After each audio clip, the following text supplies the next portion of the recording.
Hello বন্ধুরা, সবাইকে স্বাগতম DEEPTO360 ইউটিউব চ্যানেলে। আশা করি সবাই ভালো আছেন। তো আজকের ভিডিও টপিকটি হচ্ছে রিসেন্টলি বাংলাদেশের যে অবস্থা বা লোডশেডিং এর যে একটা চরম দুর্ভোগ আমাদের পোহাতে হচ্ছে। আমরা যারা ওয়াইফাই ইউজার রয়েছে তাদের জন্য হয়তো একটু সমস্যা বেশি হচ্ছে, কারণ বর্তমানে কারেন্ট থাকছে 1 ঘন্টা, তাহলে থাকছে না প্রায় 2-3 ঘন্টা এরকম আর কি। যাই হোক, তো অনেকেই এখন এটার জন্য বলবেন যে একটা ইউপিএস বা কেনার জন্য আর কি, ছোটখাটো যেটা ইউপিএস রাউটার এবং অন্যটাকে চালাতে পারে। কিন্তু আমি দেখলাম বাজারে বা দারাজে যেগুলো ইউপিএস রয়েছে মোটামুটি ভালো মানের, স্ট্যান্ডার্ড একটা মানের, সেগুলো এখানে 2000 টাকার নিচে কোনো প্রাইস নাই। কিন্তু যাদের বাসায় মনে করেন 12 ভোল্টের ব্যাটারি রয়েছে বা সোলার প্যানেল সেট আপ রয়েছে, সেটা ছোট ব্যাটারি হলেও হবে, 30 অ্যাম্পিয়ার থেকেও তো সোলার ব্যাটারি শুরু হয় সম্ভবত। আমার বাসাতে রয়েছে 40 অ্যাম্পিয়ারের ব্যাটারি সোলারের।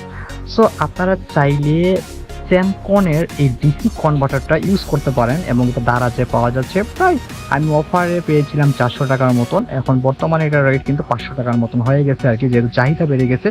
আপনারা চাইলে এই রাউটারটা নিতে পারেন, এই ইনভার্টারটা নিতে পারেন।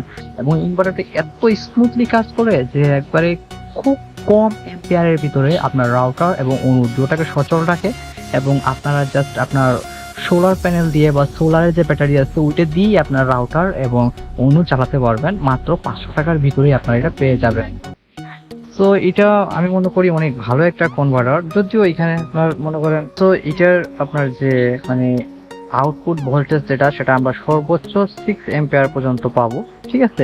আর এটার যে আউটপুট ফ্রিকোয়েন্সি সেটা হচ্ছে 220 ভোল্ট এসি পাবো আমরা, প্লাস হয়তো 5% এদিক ওদিক হতে পারে। এবং এটার সবথেকে অনেকে হয়তো ভাবে যে এটা ইউজ করলে হয়তো আমাদের আপনার রাউটার প্রবলেম হবে, বাট না। এটার জন্য আপনারা একটা কাজ করতে পারেন, আপনাদের রাউটার এবং অনুর জন্য শুধু একটা ছোট্ট একটা বোর্ড পাওয়া যায়, এবং ওই বোর্ডটাতে 2টা চকেট কানেক্ট করে নেবেন এবং একটা টুপিন কানেক্ট করে নেবেন।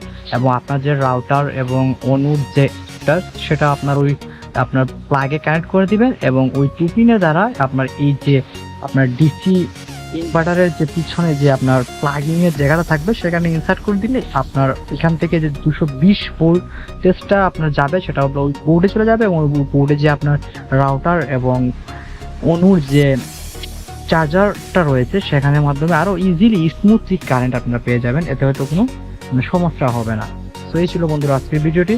আই হোপ আপনারা যারা এরকম ইনভার্টার নিতে চান তারা বেস্ট একটা ইনভার্টার নিতে পারেন, নির্দ্বিধায় নিতে পারেন।